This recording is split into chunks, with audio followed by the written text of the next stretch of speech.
Hey, good morning. This is Jamie from Stonemeyer Games, and I'm here as I am on usually on Wednesday to discuss Stonemeyer Games news, to share some random topics, and to answer any questions that you may have about what's going on at Stonemeyer Games this week.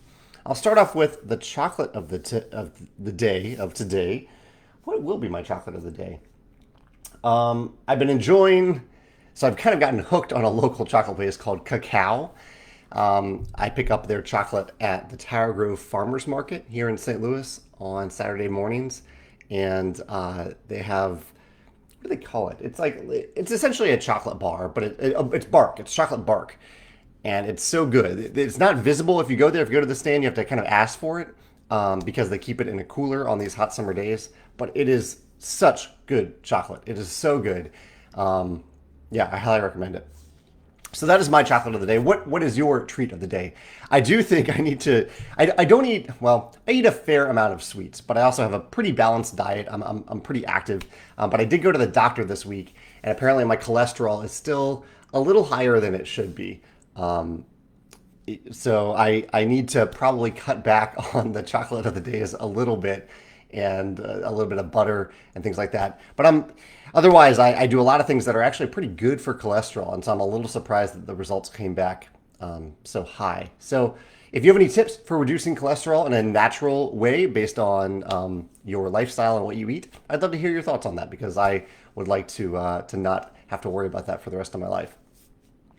Um, but yeah, okay. Carlos has a question right off the bat here, joining Tony and Chad here in the comments. Carlos says, "I heard that Rob Davio came up with the idea of legacy board games from an exercise of asking what assumptions do players have about board games and then trying to challenge them. Have you ever done an exercise like that? Seems like a fun thing to do at least once." I didn't know that about. I've heard Rob talk about the legacy concept many times. I thought he came up with it inspired by Dungeons and Dragons, but it's really cool to hear that it came up at first from this question about asking about assumptions. I haven't done that exercise, but that is a really cool exercise, and I think I might try that, Carlos. That is a really neat exercise to pursue. Yeah, great question. Tim is here today. Tim isn't always able to join us for these live feeds anymore, but Tim, it's good to hear you, or good to see you. Dusty, back from Gen Con. He says, "Thanks for making it possible for so many of us ambassadors to attend Gen Con with MeepleSource." Yeah, I want to give a huge thank you to Dusty and I think the 38 different volunteers, plus Cynthia and Chris at MeepleSource, for providing such an amazing presence for Stonemeyer Games at Gen Con this year. We only had one employee of Stonemeyer Games at Gen Con. That was Alex. Alex was there to take meetings. Actually, Susanna was there too. Alex and Susanna were both there. But knowing that we were in such good hands with MeepleSource at their booth, and Darian, who led the amazing volunteer team, Mihir, the co-designer of Viticulture World, Dusty from the Mill, so many amazing people were there to share our games and show the love of our games and include people in the Stonemeyer Games world. And it really, this morning, Cynthia from MeepleSource shared a video that she put together of kind of a split video showing photos and images of them putting together the booth and people coming by the booth and coming by the events and then cleaning up. And I put it on the Stonemeyer Games Facebook page, this very page that you're on right now. And check it out. I highly recommend it. I'll put a link in the YouTube version of this video, because it's just, I don't know, it just made me happy to see. You can see it's bringing tears to my eyes right now just thinking about it, because it's a really special video, and I am so grateful for everyone for being there. Those big conventions definitely aren't my forte, and so I am very happy to know that our brand and our products and our worlds are in good hands with Chris and Cynthia and Darian and all the people who help out at the convention. So I don't know. I could go on and on about it. But watch the video. I highly recommend it. It's only about 6 minutes long, and it's really, if you're a Stonemeyer Games fan, it's really heartwarming. And if you're not, it shows you what Gen Con is like and what it's like to set up a booth at Gen Con and run a booth. It's a pretty incredible feat. Chet says high cholesterol is usually from eating too much red meat, which I haven't eaten in 3 years now. Chad's right. Yeah, that's one of the key sources of it. So that has been a little surprising for me. Tim says that he had a great time at Gen Con too. He says he prefers the more relaxed Geekway to the West. Yeah, Gen Con is so much more of kind of a spectacle. Yeah, that's the word I use to describe it. Whereas Geekway is just a great way to sit down and play a bunch of games with people for a few days, an extended game day, game night event. I prefer Geek as an attendee. I prefer Geekway. That's more my style, and still a lot of people for me, but I do enjoy it. Tony says he's super intrigued by Turing Machine based on the Gen Con post that I've seen. I'll be watching for the retail release. And I'm curious, when people, Tony and others, if you paid attention to the games that were announced or demoed at Gen Con, what were the ones that really excited you or intrigued you? I know I didn't know much about. I knew Elizabeth was designing a game based on the Fox Experiment, and now the announcement came out that the game is actually called the Fox Experiment, and it looks fascinating. This is Elizabeth Hargrave, designer of Wingspan. I always love to see what she's creating because she is an absolutely incredible designer. So I'm really excited about that one. That one might be the game that I learned about at Gen Con that was the most exciting to me. I also saw a video on Man vs. Meeple today about a game called what was it, like the Big Split or something like that. It's a multiplayer I cut you choose game where everyone's cutting and choosing simultaneously with all other players at the table, and it's from Horrible Guild, which I believe is the company that made The King's Dilemma, a game that I absolutely love. So I'm really curious about that game. I just heard about it today. And another game that I think a lot of people are discovering for the first time, it's still very new, is Cat in the Box. I pre-ordered my copy 2 months ago now at this point, and I think it is arriving today. So I'm really excited to get my copy of Cat in the Box. Tim says, have I played Picture Perfect? He says, we did last night. Glad they have some new expansions, including one with Sherlock Holmes, since some members of the party are a little shady. I did get to play that at Geekway, actually, Tim. Yeah, I really enjoyed my play of Picture Perfect. It's a game where you are positioning guests at a dinner party in such a way that, based on kind of arbitrary rules, like different guests want to be next to different people or positioned around the table in certain ways or not seen or seen. And you're just creating this little dinner scene based on these deductive rules. Really neat game. Really different game. Carol says she played so many games at Gen Con, really enjoyed Seas of Havoc and Moonrakers. Love Moonrakers. I haven't played Seas of Havoc yet. What was your favorite thing about that one, Carol? Tim says there are also new expansions for Role Player Adventures. Excited about the Fox Experiment. Genway says, I got to try the Fox Experiment as well. It was a fun one. Also got to take a peek at the nesting box. I can't wait. Yeah, we had an early copy of the nesting box. Essentially a final version of it, but without Wingspan Asia inside, because we haven't revealed all the Wingspan Asia stuff yet. But we had that at Gen Con. Glad people got to check that out there. Andrew says that he's really looking forward to Hoplomachus Victorum from Chip Theory Games. The gameplay and production quality both look really good. And George is popping in from Poland. He's in Poland right now. Hope you're doing it. That's where Jakub Rosalski, the creator of the 1920 Plus world, is from. Dawn said that she picked up Cat in the Box at Origins. Oh, you got a really early copy, Dawn. I'm jealous of that. Actually, that's how I got to play it early, because I had some friends who attended Origins and got it there. Jonathan says that Planet Unknown is the game I really wanted to get to see, but it sold out so fast at Gen Con. Planet Unknown is a really, really great game. I have a friend who has a copy, fortunately. So, although I haven't played it in a long time, I need to get that back to the table. Jean-Pierre says, when you have time, enjoy this documentary about the way that fax is working. What is fax? Yeah, I'll have to check that out. I don't know the context for this, Jean-Pierre.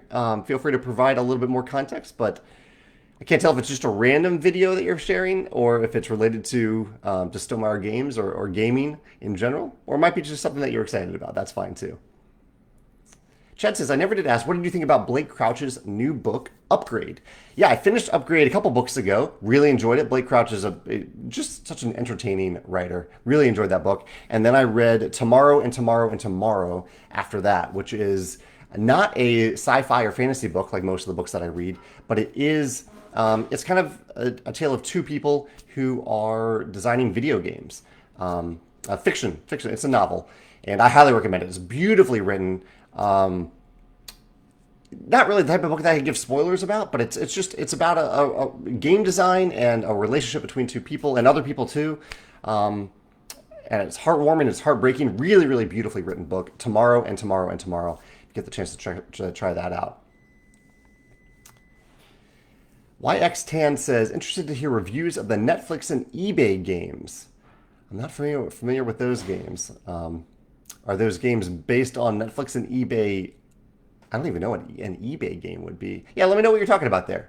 I did hear about something like Netflix is putting together some sort of game, streaming game, but eBay is new to me. I definitely never heard of an eBay game.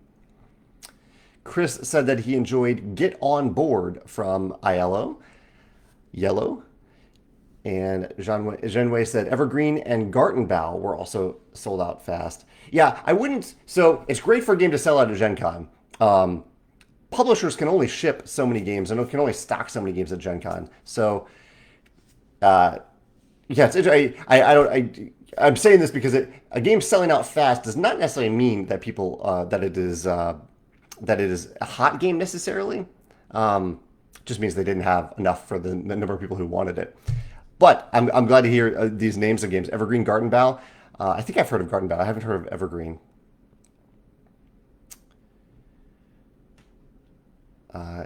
Terracotta Army. This is one that was actually pitched to us. I played an early copy of that on Tabletop Simulator, and I was very curious to see what they created. Ended up not being a great fit for us, but I thought it was a pretty interesting game with some good mechanisms. Shenwei says, which conventions do I plan on going to? I pretty much only go to two conventions. One, I go to Geekway to the West here in St. Louis, and I go to our own little mini convention, Stonemaier Games Design Day, in October every year. So those are pretty much just the two that I focus on. I'm not really a convention person. I'm not really a person for big crowds. I kind of like smaller, more intimate settings. And it's not a part of the Stonemaier Games marketing strategy, which makes me even more grateful that MeepleSource is willing to run the Stonemaier Games presence at Gen Con. Andrew mentioned Starship Captains. I did see some cool photos of that one. Christopher says, what are your thoughts on campaign books compared to tiles? Do I have a personal preference over one or the other, and why? I would say I have a heavy preference for the books. I love the book and Sleeping Gods. I haven't played any of the series from Plaid Hat Games, but they're storybook games where you have like the map on one page and the rules and the text that you're reading on the other page. Actually, I have played one of them. I played Forgotten Waters. That's kind of that format. And I greatly enjoyed Gloomhaven Jaws of the Lion so much more than Gloomhaven, partially for that reason. I think the innovation of using books instead of tiles that you have to go through and find is so much more player friendly. I mean, I think it is a player focused decision. Feel free to disagree. For those of you who prefer tiles, I know there's a tactile nature to them. Perhaps there's some fun in kind of assembling each scenario. But I love the books. I think the books work great. And I think a great innovation to the books that Gloomhaven implemented and that the Tidal Blades sequel is implementing is that you sometimes combine multiple books to form that layout for the current scenario. I think that's brilliant. Carol mentioned Seas of Havoc. She says it used the pirate theme so well with the mechanism. You use worker placement on an island to get goods and build your deck. Then you use your cards in the shop phase to attack other ships and find treasure. So some worker placement, deck building, and shooting cannons. Sounds a little bit like Dead Reckoning, but also I'm sure it's a completely different game. Darian says the eBay game is a free game they were handing out. Oh, okay. I haven't heard anything about that one. Brian says, how do you store playmats? Do you use them? I was shown this on Twitter yesterday and picked it up. Oh, this is a great link. A vinyl storage organizer. I don't have many playmats. What do I have? I have the Wingspan playmats, which will lay flat in the new, or they are laying flat in my nesting box. We're working on a Red Rising playmat. There is a Scythe playmat that I actually don't. I owned it temporarily, but then I was like, I don't want to store this giant tube. I'm heavy with the game board, and there's also the Tapestry playmat that we're working on. So I don't have a great storage solution. I kind of keep them in the tubes that they came in. I'm looking at one over here, the Tapestry one. But I don't have a great solution for it. So for those who really love it, I think this solution that you mentioned here is really clever. Lots of comments today. Okay, I'm a little bit behind on comments. Just a great conversation in the comments if you're paying attention to what was going on at Gen Con, talking about the eBay game, games based on Squid Games and Stranger Things and Ozark. Janeway points out that some companies had problems with pallets arriving on time. My heart goes out to any company that suffered from that, where they were hoping to have something show up on time and it didn't quite show up. That's rough. Carol recommended Ready Set or recommends Ready Set Bet as a big group fun game. Those are great to have at conventions. Ready Set Bet. Okay, let's see. Richard says, are Design Day tickets available? If not, when are they? Richard, Design Day tickets went on sale a couple months ago. We sell them first to past attendees and then next to people who signed up for back in stock notifications. So if you want to be on that list for the future, just sign up for a back in stock notification. I doubt we will have more in stock for Design Day this year. I think it is really sold out for real. But in the future, that'll get you on the list for the future if you sign up for a back in stock notification. I think we sold out. Normally, if we still haven't sold out, then we put it on the e-newsletter. But this year, we sold out even before we got to that point, due to, in large part, the back in stock notifications. Yeah. Josh said, "Thanks for having autographed cards at Gen Con at the MeepleSource booth." Yeah, that was fun to do. It takes me a couple hours to sign a couple hundred cards, but I'm glad they were there. I heard that people had fun receiving those cards that they brought up side near the Stonemaier / MeepleSource booth. So that was great to hear. George says, did the wine crates sell out at Gen Con? I don't know if they sold out, but I heard that they were quite popular. I think we had around 300 of them there. And Alex said they were a big attraction. So I don't know if they were actually, if they sold out. Maybe if someone from Gen Con is here can answer that and let us know. Chad says, I see many games implement replayability in different ways. Some use variability in the setup of the game, while others add variability into card draws from a deck. What would you say is your favorite way to design replayability into a game? I would say asymmetry is one of them, especially in asymmetric pairings, like in Scythe, where you pair a faction mat with a player mat. That way you have, 5 of each in the core game, but they combine together to form, I think, around 25 combinations. I think that is a great way to offer replayability. Card draw is another one. That's one of the reasons I love some sort of randomness in the card draw in a game, because it can lead to opposed to like a perfect information game, because it just leads instantly to replayability, to different paths that you can go on as you're playing. Those are probably the two biggest ones. I don't like to ask players to do too much during setup. I like to keep that as streamlined as possible for like kind of the variability reasons. Like there are games that I think go over the top on variability, where they have you set up like dozens of tokens and tiles and things like that on the board that just takes a lot of time. And so I like to manage that a little bit. I don't mind a little bit of variability during setup, but I like to be pretty quick if possible. Yeah. Justin joins us and he says, I've been designing a game recently with his girlfriend and we've been having a ton of fun figuring out how we want it to work. Do you prefer starting out with only a few mechanisms and building up, or starting out with a lot of ideas and trimming the fat? I kind of go back and forth. Like it depends on where I am during the process. Usually I start out a little bit too streamlined and then I add too much and I have to cut it back. I don't know if that's my preference or just my natural design style, but yeah, usually I think part of the reason I start off pretty streamlined too is that I want to see if the core mechanisms of the game can work before I invest a ton of time in designing a ton of unique elements for it, like a ton of different cards, a bunch of different abilities and asymmetric elements, things like that. So I just want to test those core elements too, and it's often very simple at that point. And then I add those layers of replayability, variability, as Chad just mentioned, as I design. And sometimes I end up having to cut that back down as I realize that players are having to remember too much on their turns, or turns are taking too long, things like that. So yeah, I often start off fairly simply and go from there as I'm working on the foundation of the game.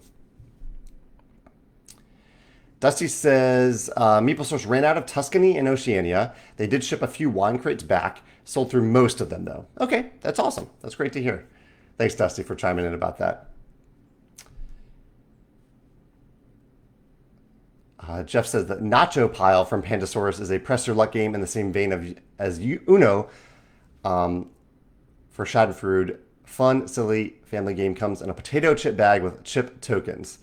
I do love Press Your Luck or Push Your Luck, so it's a good recommendation. Thank you, Jeff. Johnny says that MeepleSource got me good and I didn't complain once. I was happy to buy so many items from your games. The amount of meeples for Wingspan was amazing. That's a MeepleSource thing, not a Stonemaier thing, but I'm glad you enjoyed those meeples.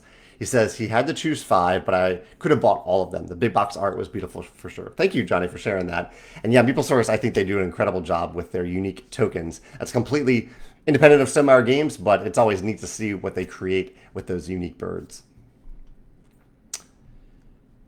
Mike says that he picked up the signed Scythe card at MeepleSource, met Alex, and played games with Susanna. Oh, that's awesome, Mike, that you get to play some games with Susanna. She is the best. Shani says, would you ever consider veering out of the general 1 to 6 player count in future releases or other common parameters you follow if you have the right game? Probably not. Our parameters are technically 1 to 5, and we only really ask designers to design 2 to 5, and we take care of the Automa solo mode, or the Automa factory technically takes care of that. But yeah, the submissions on the guidelines on our submission page are there for a reason. Those are the games that we're trying to make, that we specialize in, and that we want to bring to life. There's so many other game publishers out there, so if you have a game that you love and it only plays at 2 players, that's great. There are publishers that make 2-player only games. Stonemaier Games just isn't one of them. So with the sheer volume of submissions and possibilities for what we could make, I think some constraints are really important. And it's somewhat arbitrary for sure, but I think it's arbitrary for a reason. It helps us filter down the games to the things that we're known for and that I think we're pretty good at. So it's helpful for us and hopefully helpful for designers to see, hey, my game doesn't fit into these guidelines. I'll seek another publisher because there are lots of great publishers out there. Jeff says that Evergreen is really beautiful, same designer as Photosynthesis. Jeff also mentioned Longshot the dice game. I played that. I really enjoyed Longshot the dice game. Jer says, question about the Frogmouth fan pack entry on BoardGameGeek. I think it's great, but my understanding is that it was never fully approved. Yeah, it was never actually approved at all. Any fan creations are just that. We love them. They're fan creations. A fan created them for one of our games, and they're welcome to share them as long as they make it very clear on the cards themselves that they are fan creations. And Jared brings up something important here, that we do ask those fan creations that they not use the official, definitely not the official art and not the official graphic design from Wingspan either, because A, it can be confusing, and B, and definitely not the fonts either, because we have to pay for those font licenses, and there can be some pretty big legal issues with those font licenses. And C, those icons are things that we create, and we haven't given people permission to use them. We do let people use the card templates for fan creations. We do offer those, but we intentionally do not put the icons on those templates. Or really, it's anything that's on those templates you can use, but beyond that, it's not okay. Jared says the author decided not to proceed because it would have become too time-consuming. If the project remains a prototype forever, should the BGG entry be deleted?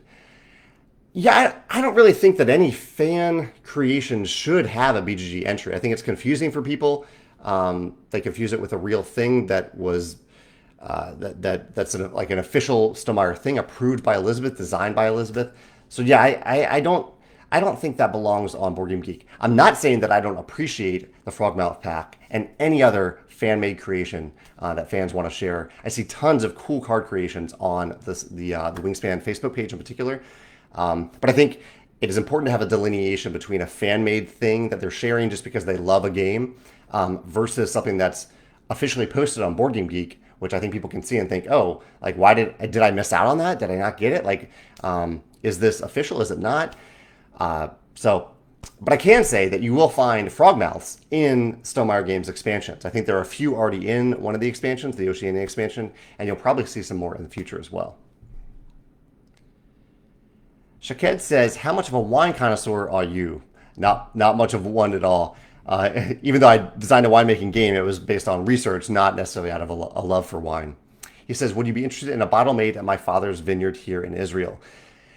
I mean, I would be honored to receive a bottle received from your father's vineyard. Even though I don't drink much wine, I love to share it with friends. I love to have a little sip every now and then. So yeah, I would be honored by that. That's very kind of you to think of me in that way. Speaking of which, I have all these topics that I haven't covered today because you all are asking so many fun questions. Actually, let me show you something. I had one visual today. One thing that I showed on my Rolling Realms live play on Friday, Saturday, Sunday last week is I showed another promo realm. the Honey Buzz promo realm for Rolling Realms. So this will be one of the upcoming realms. This is printed. This is on its way to fulfillment centers, but I don't know exactly when we will release it. But I did share it, and so I wanted to share it with you today. Honey Buzz realm for Rolling Realms. Really excited about that.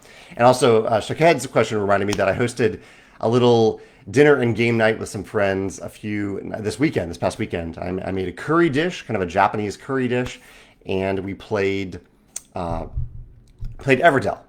These are friends that love Ark Nova, and so I thought I'd introduce them to Everdell as well, which has some similarities. Very different games, but lots of cute animals in the game. And I also played other things I played recently. I played Skull King and Fantasy Realms at a game night last week that I hosted. And at a game night I attended last night, I played Architects of the West Kingdom, one of my favorite games, or my favorite game, I think, from Garb Hill Games. I love Architects of the West Kingdom. Other things that have been going on. I was on a podcast called the Mental Mages Podcast last week. That episode is not live yet, but feel free to check out the Mental Mages Podcast. I had a great time chatting with the two women who run that podcast last week. Also went to the farmer's market, played some disc golf this weekend, kind of had a busy weekend. And recent video I did last week's Sunday video was about scaling in cooperative games, like the different ways that you can scale difficulty in cooperative games.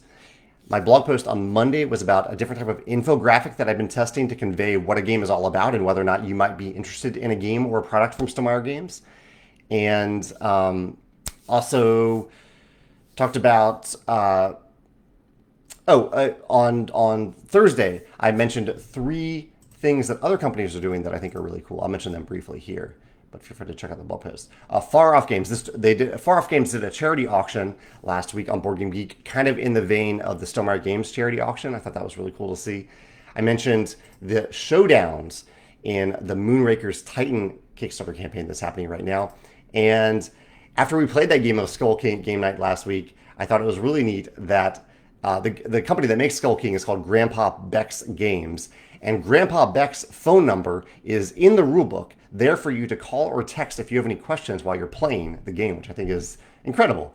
That's just a special level of customer service that I think was really cool. Scott popped in to say he's glad to say that he says, I'm glad I got to meet you at Gen Con, at a Gen Con, not this past Gen Con. I got to meet Scott, who created many of the realistic resources that we used to make, that now Top Shelf Gamer makes. I met Scott, it's probably 2016 or 2017. And Scott is just a wonderful person. He lives here in St. Louis, but I got to meet him at Gen Con for the first time. Yeah, I'm glad I got to meet you there too, Scott. And that's the one thing I miss, I think, about not attending Gen Con, that I get to miss out on meeting pretty incredible people. Hopefully I still get to connect with many of those people online, but or at the Design Day or at Geekway to the West. But there are a lot of people who attend Gen Con, so it's more of a chance to meet more people there. Near says, what non-Stonemaier game can you think of that works equally well at both higher and lower player counts? In my opinion, it's pretty rare. I think some of the games that do it best are games with very short turns, like Architects of the West Kingdom that I just played last night. I think that works really well at different player counts. Isle of Cats, I think, scales well down to 2, but also up to 4. Any simultaneous games where you're drafting, like Planet Unknown, we mentioned that earlier, that's a simultaneous game. I think that scales well. Seven Wonders scales well down to 3, but not down to 2. That's what Seven Wonders Duel is for. Solkin, I think, plays pretty well at 2. It scales well down. I'm just looking at my collection now at this point of games. Oh, Everdell. I think Everdell scales well down to 2 players as well. Let me know in the comments. That's a great question for anyone following along here. What are some games that you think scale well down to 2 or even 1 and scale well up to like 4, 5, 6 players? Hopefully there's some Stonemaier games in that list too, because I think we designed all of our games for that purpose, to scale well down to 2 and then up to at least 5 players. Shenwei says, when will the nesting box be available? Yeah, we have this on our website. The nesting box and Wingspan Asia will be available at the same time in early Q4 2022. So we'll probably do I think we're probably aiming for the announcement and the reveal in early October, and then do the pre-order and shipping in November. That's what we're currently aiming for based on the state of production and freight shipping. Chad says, I could tell you thoroughly thought about the design of the nesting box. Very nicely done. I particularly like the hidden birds within. Yeah, there are lots of little details went into creating that box. And it was one of the first products in a long time that I've worked on somewhat publicly. And so you can see kind of the evolution of it in the posts that are on the nesting box page on our website. You have to expand it to see, but if you scroll all the way down to the bottom, you can see what it was and the feedback that I got from people and how that evolved and changed things over time. It was a really great process to go through publicly for people who love Wingspan and want a box that can really hold all their Wingspan stuff.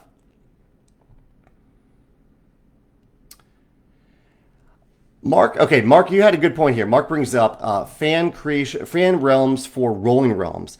I am okay with fans using the icons for rolling realms. I think because one of the reasons for that, Mark, is I kind of provided them publicly fairly early on what those icons are. So it's totally fine to do that. Just make sure you put on the card somewhere that it is a fan creation, just so no one is ever confused when they see that card image out of context, whether that it's an official or an unofficial game. Because I think some people like you, Mark, are able to create some really beautiful looking fan promo realms. So don't go back and revise everything unless it doesn't say on the card already that it is a fan created realm. Or you can say not an official Stonemaier Games realm, that type of thing. Just on the card itself, I think can really help. Tony says that red wine is good for lowering cholesterol. Maybe I need to start drinking more red wine for that purpose. Shaked says, did you see the new Garphill Games new solo only game? I did not see that. No, no, I didn't see that. That's pretty cool. Paul says he picked up the Scythe Encounters deck. Do you suggest blending them into the base encounters, or could I just use them by themselves? Either way, I think one fun way to play the encounters is that like the first few times you play with them, only play with them, so that way you guarantee that all players are drawing the new encounters, and then after that you can just shuffle them in with the rest of the cards. And some players do keep them separate permanently because they are a little more outlandish than the original encounters. You'll see what I mean once you start playing with them. So some players do like to play only with them or only without them. I like to I shuffle all of mine together because I think they're more. I just like having a big deck of encounter cards that way.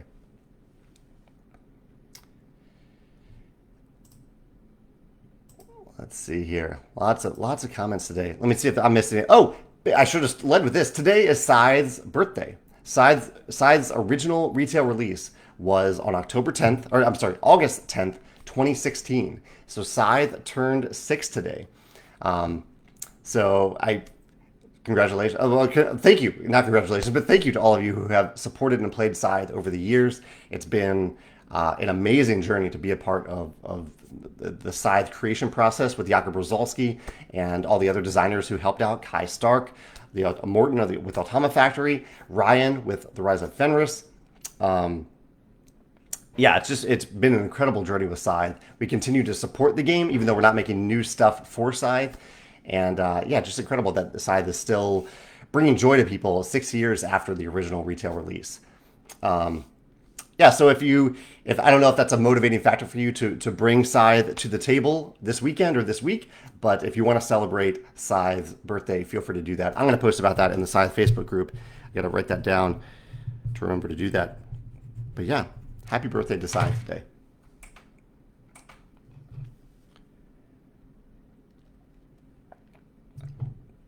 Carol says that one of the best parts of Gen Con for her was meeting so many people face to face that she had only previously met virtually.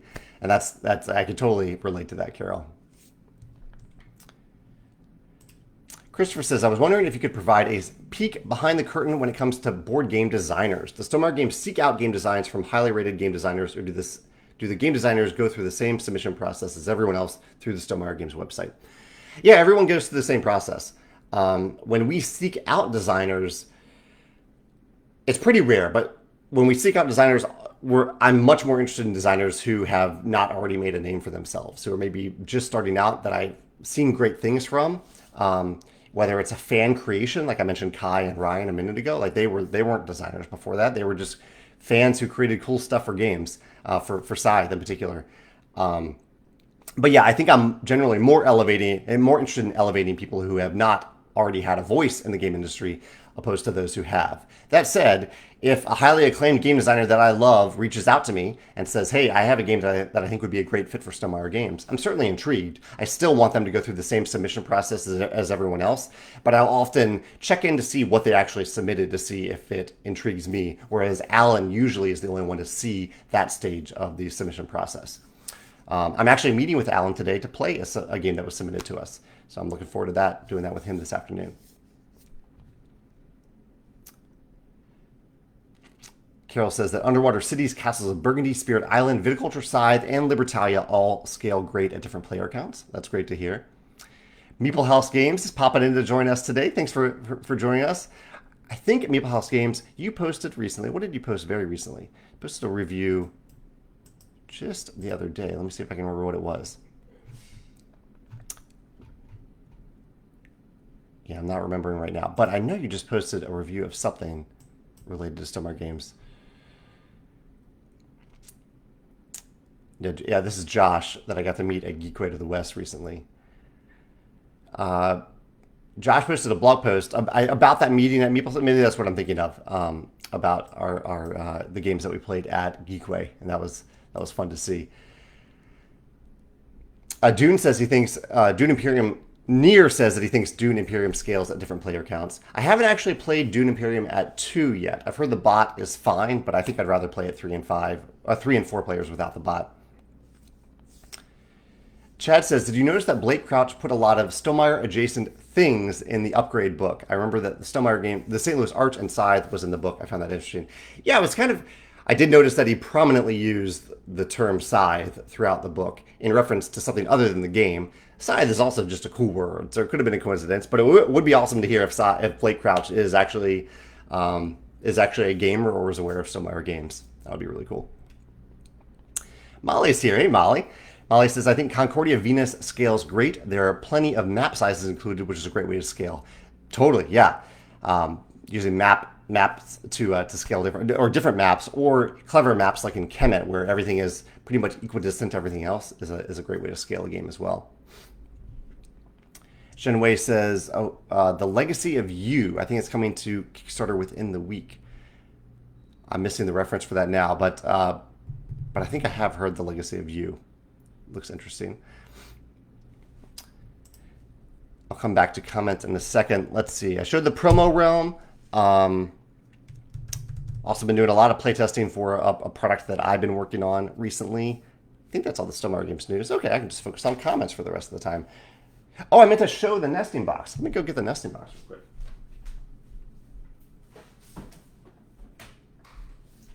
Yeah, I meant to have this prop available because I can now actually show this thing because people have seen it at Gen Con. So I will show you the nesting box. So one important thing to keep in mind as you see this is a very difficult part of production of a product when you have a top and a bottom that meet like this is that it is really tough to get the alignment of the top and the bottom. We did our best, but please, I would say this is the bird that's the most off, the crow over here. Please be aware of that as you buy the nesting box, that the alignment probably will not be 100% perfect. We tried to get it as close as possible, but it is not.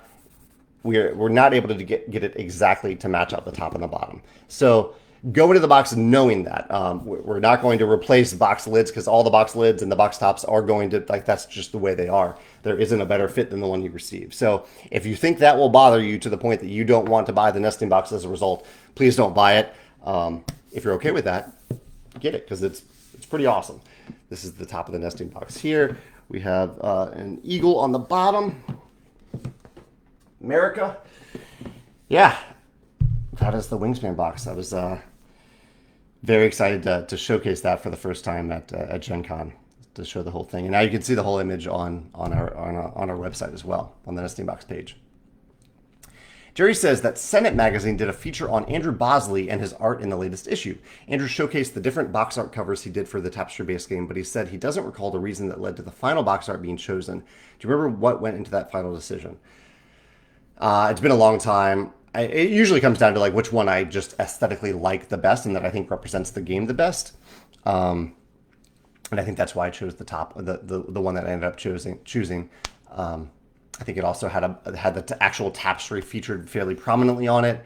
I like the background of it. Yeah, it's just kind of a composition thing. I thought the composition worked best for it. I don't remember the specifics though. I don't even remember the other options. I probably have them on my computer somewhere.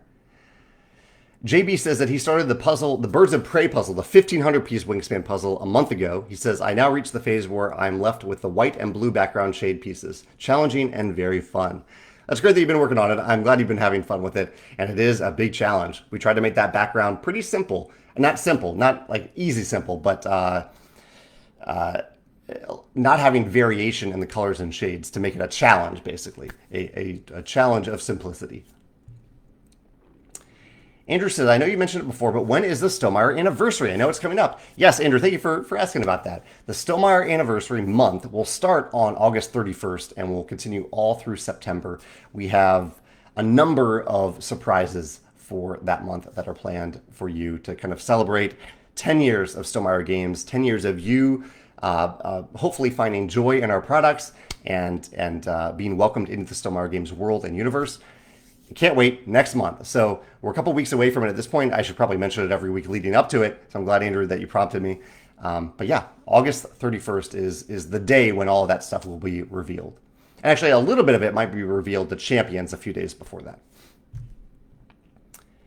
Josh says, when interacting with your audience, how do you promote and generate participation? Two things. It really comes down to two things for me, Josh. One is I try to ask questions. You can see that a lot in my blog post. I end almost every single blog post with a question to invite conversation. And two, if you actually have if I have the honor and the pleasure of having comments on a post, that I acknowledge them and that I reply to a lot of them. I don't always reply to every comment, but if someone has a question in particular, I try to reply to it. And by doing so, you show people that you are not just posting something and forgetting it, that you are still there actively participating yourself. So those are two big things. I think those two assume that people are reading the post or watching the video, whatever the content is, listening to the podcast. The other level of it is putting it out there for people to know about it, for people to be aware that the content exists in the first place.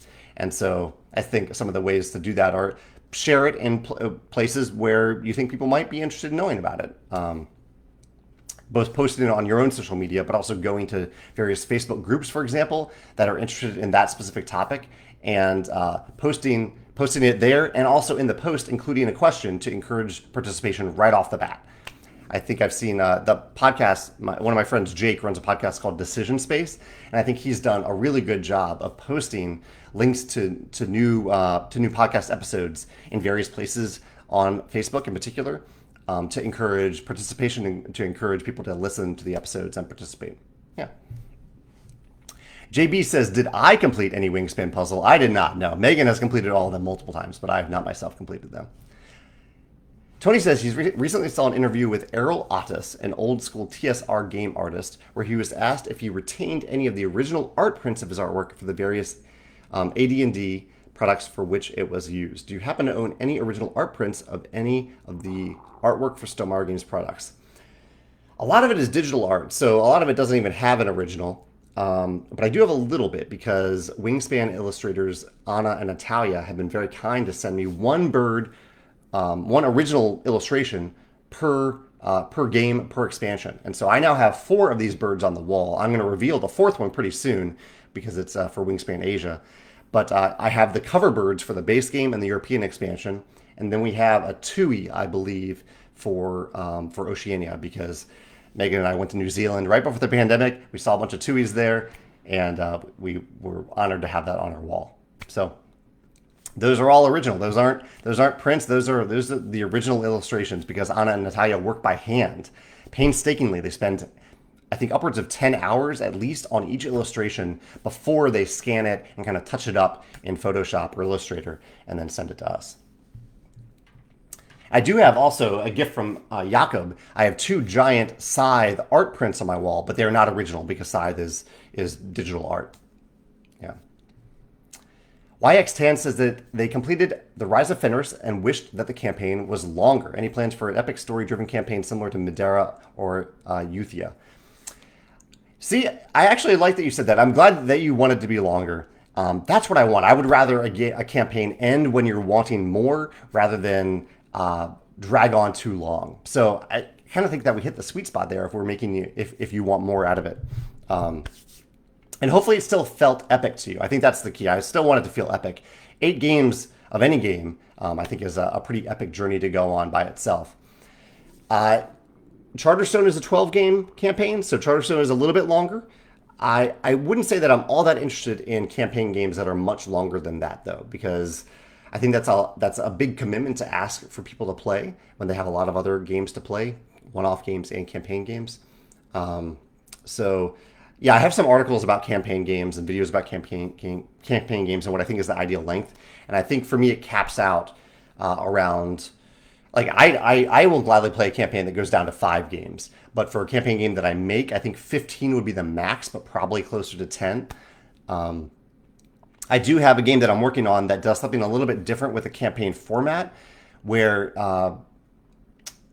it'll make sense when I explain it, but it's essentially as big as any of these campaign games that you're talking about, but in a way that isn't necessarily asking players to play through a series of games, X number of games to get the full experience of the game. Very vague there. I'll talk about it more when I can make more sense of it. Mark says, is a print and play type of game a good entry point for designing board games? I think it depends on what you're aiming for. I think it's a decent way to get your work out there in the world if you want people to experience it and play it and maybe offer you some feedback. And I think it's certainly accessible for a lot of people who, at least people who are happy to print and play a game. I experimented with it a little bit with Rolling Realms originally. You might recall it was just a single piece of paper that you printed. But the intent there was that it was easy to print because I could play it with other people, or other people could play it with me live in real time. So I think that was kind of a nice perk of having that as a print and play format originally when I was designing it. So yeah, I think it depends on your design intentions, your goals there as well. If you're trying to make it at least part of the goal is to have income from it, I don't think print and play is a good method for that. But if you're trying to get feedback, try to get something out there in the world, get eyes on it, I think print and play can be a decent way, especially if you're already active in a print and play community. Ivan says, have I watched The Sandman? No, we've had some friends raving about it. I have read the graphic novels, but I have not watched the series yet on Netflix. Currently, we're finishing up the Orville Season 3, which is fantastic. We're watching The Bear on Hulu. We're also watching Reservation Dogs on Hulu. We're watching Only Murders in the Building on Hulu. A lot of these are week to week, so we're only watching them when they're available.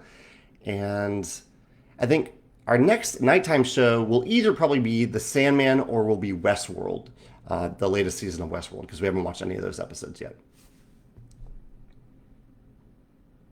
Catching up to comments now about the nesting box. Shani says, when do you expect the Wingspan nesting box? What do I expect the Wingspan nesting box with all the current and upcoming expansions will weigh? With everything in it, it's going to be pretty heavy. Like I have a previous, so this one's pretty, I mean, this is heavy by itself, and this doesn't even have anything inside of it other than the inserts. What does it have inside of it? I'm going to open this non-spoiler. Yeah, okay, it has just the bird feeder in there. That comes with the nesting box, and it has, here's the punch board that had the separator tiles on it. Those are now in the box. But even by itself, it's pretty heavy.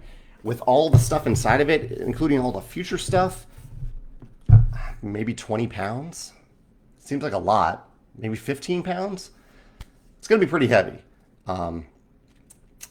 Yeah, I don't know if it'll be, I mean, it is technically a size that you could put into a bag and carry it somewhere, but I think it will be mostly used to pull off your shelf and put it on the table at your own game nights when you host. Because it's so heavy. It will be so heavy, yeah. Nathan says, how far does the nesting box extend out the front of a standard Kallax? So my Kallax shelf is about 1 inch or 2 off the back of the wall, and it juts out by another, I don't know, maybe 3 inches. It's designed to store like this in a Kallax shelf. You can turn it sideways, but I wouldn't necessarily recommend it. That kind of defeats the purpose of having certain components lay flat, like the neoprene mats. But yeah, it fits in a Kallax shelf really nicely in this orientation, in the horizontal orientation.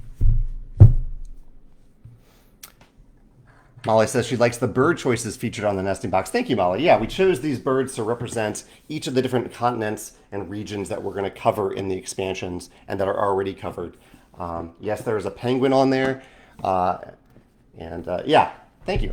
We put a lot of thought into that, and the artist, because artists haven't even started to work on some of these expansions yet, they had to get ahead of themselves and make the birds in advance for each of these different continents. Jerry says, regarding the nesting box, did you consider other options where the birds do not overlap between the base and cover that might have avoided the alignment issue? We did, Jerry. Yeah, we definitely did. And that is a good and smart solution to consider, I think, in general. That you could have had a smaller bird down here, maybe another bird up here. But we really wanted big birds on the box. And so we decided to just go for it and do our best at aligning the birds. Patrick says, do the various boxes fit inside the nesting box for Wingspan? Let's see. So, Patrick, all Wingspan content fits inside the nesting box, but not the boxes for the games themselves. Like this box replaces the other boxes. That would be a huge box to contain the boxes of the original games. I think that's what you were asking there. Do the various boxes fit inside the nesting box? Yeah, no, they definitely don't fit the boxes. But we do have a guide here printed inside the lid itself to show you where everything goes inside the nesting box, where you put all the different components and things like that. So, yeah, we have a little handy guide to show you where things go inside the box, so you don't need to reference someplace else. And I think it's pretty intuitive as to where things go, especially thanks to that guide. Chad says he's super sore right now from updating his bathroom. Demo and tiling the floor, replacing the toilet, vanity sink. How handy are you around the apartment? What's the biggest home improvement project that you've tackled? It's a fun question, Chad. I'm not very handy, that's for sure. I relied heavily on my dad for that. And it makes me miss him every time I see something in our condo that he improved, and every time I see something that could be better. The biggest, I don't even know if I have any really big projects. I've tightened screws here and there, but I'm not very handy at all. So I can't even think of anything in our current home that I did much of it. Even Megan, she enjoys, or at least is okay with, like assembling furniture. I don't enjoy that process, and so I'm happy for her to do it. So I think even some of the furniture that we have assembled in our place, most of it was assembled by Megan. Yeah. Molly says that she has an art print as well, and it's her favorite art piece. Which illustration do you have from Scythe there, Molly? Oh, Chad says that playing The Rise of Fenris twice plays very differently. There are different paths. There are a few different split paths you can take, and just playing with different factions can lead to very different results in The Rise of Fenris, amongst all the other variability in Scythe already. So that's great to hear, Chad, that you had a different experience each time you played. Chris, we're talking about campaign games now. Chris says, too many games in a campaign can be weary. Yeah, it can really be a detractor for me. If I hear that a campaign game has over, for me, I mean, even if it's over 15 games, but especially if they're advertising 20 games, 30 games, I'm like, I'm never going to play 30 games of any game. There are very few games, other than like Rolling Realms and maybe Terra Mystica, that I played 30 games of. And that's over, except for Rolling Realms, that's over many, many years. The one exception I can think of is My City, because My City had games that were so fast. They were 20-minute games. And so we played, the 20 to 24 games of My City in a couple weekends. It flew by, and that was awesome. But if you have a game that we're set up and tear down and learning the rules and playing the game, each session takes longer than 20, 30 minutes, and it's a super long campaign, I won't buy it in the first place because I know that I won't get through the campaign. Chris says, we ended up playing about 12 games in Clank Legacy, and we were quite burned out towards the end. 8 to 10 games feels right most of the time. And I know, Chris, I hear you. I think I'm very similar to you. I did a poll about this a while ago on the blog, not even that long ago, a couple months ago, to see what the current state of campaign games is, and got some good feedback from people about what people are wanting right now. And I found that sweet spot is probably in the 10 to 15 range. I think it was what most people are looking for at this point in time. Yeah, but I can definitely hear that burnout. I love Clank Legacy, but I didn't want it to. I didn't want it to be extended. I was happy for it to wrap up. I was happy to want more at the end rather than wanting less or wanting it to be over. Tony says, have I checked out Prey on Hulu? Yes, we did watch Prey this past weekend, and really, I really loved it. I thought it was a beautifully shot movie. I did a review of it on my jamiestegmeyer.com blog a couple days ago. And Tony points out that the main characters are Native Americans, Comanche Indians, Comanche Native Americans, I'm sorry, um, or French trappers. Not familiar with the term French trappers. The movie offers the ability to watch the movie with both both of their languages replacing English. The movie itself was very good. Yeah, I heard that, and we tried to watch the movie. It's on Hulu here in the U.S. Tried to watch the movie in Comanche, but found that it was dubbed. I thought they had filmed each scene in both English and Comanche, but they hadn't. I think it was dubbed later, maybe by the same actors, but it was definitely dubbed. And so we decided to watch it in English instead. But I love that they did that. And someday, it's such a beautiful movie that I might rewatch it someday and rewatch it in that language. Ivan recommends The Sandman and thinks it has potential to be a great board game. Near says, what's the best campaign game that I've ever played? What is the latest game that I would say for that? So I have a video about this. Let me look at what past Jamie said about that. I just saw, looks like All Aboard, I just went to my YouTube feed. All Aboard Board Games just posted their review of the Viticulture World expansion, if you want to check that out. Okay, campaign games. Got to focus here. What are my favorite campaign games right now? I had the list a few years ago. I made it a few years ago. Then I updated it 1 year ago. And I don't think I've played many campaign games since then. Maybe just My City. At the top of the list, I'm going to guess without looking that I think my favorite was The King's Dilemma. And I think Clank Legacy was up there too. Let's see what I said. Clank Legacy. I put Clank Legacy at the top, then Sleeping Gods. This must have been before I played The King's Dilemma, because I really do love The King's Dilemma. But yeah, I put Clank Legacy at the top, and then Sleeping Gods, and then The Rise of Queensdale. Those are some of my favorite campaign games. I'll post the video in the link below, or the comments below. Where can I find the link? Here we go. Oh, I'm almost out of time here today. Yeah, let's see if we have any other questions before I wrap up. Okay, let me skim through just looking for questions real quick. Mihai says, what advice do I have for when you find that a mechanism that you designed is similar to something already used, but not exactly the same, and your theme is different and the mechanism fits perfectly? I say run with it, go with it. Make it your own for sure, but almost every mechanism is some iteration of another version of that mechanism that already exists. So yeah, run with it. Make it your own, make it unique, make it innovative, or at least make it memorable. But yeah, I think that's totally fine. To learn from other game designs and make it your own. Yeah. Molly says, I have the ladies playing badminton and having a tea party with a mech on the lawn. Oh, I love those illustrations from Scythe. She says, every part of it means something to me, the mech being board games. I've ordered 3 random signed cards and gotten the 2, 3, and 4 combat cards, and I want to put them all in the frame. Oh, that's awesome that somehow all the random cards you've gotten across all the games, and even multiple different types of signed cards inside, have all somehow been combat cards. Ooh, Carol got to try the new Clank Catacombs, which I pre-ordered the other day. The new mechanisms of building the board and using lock picks to get rewards was really cool, but we can't justify having another Clank game since we have all the expansions for the base game and also have Legacy. Yeah, it is a lot. I'm happy with everything that I have for Clank, for replaying it many, many times, but I'm also intrigued by Clank Catacombs, so I did pre-order it.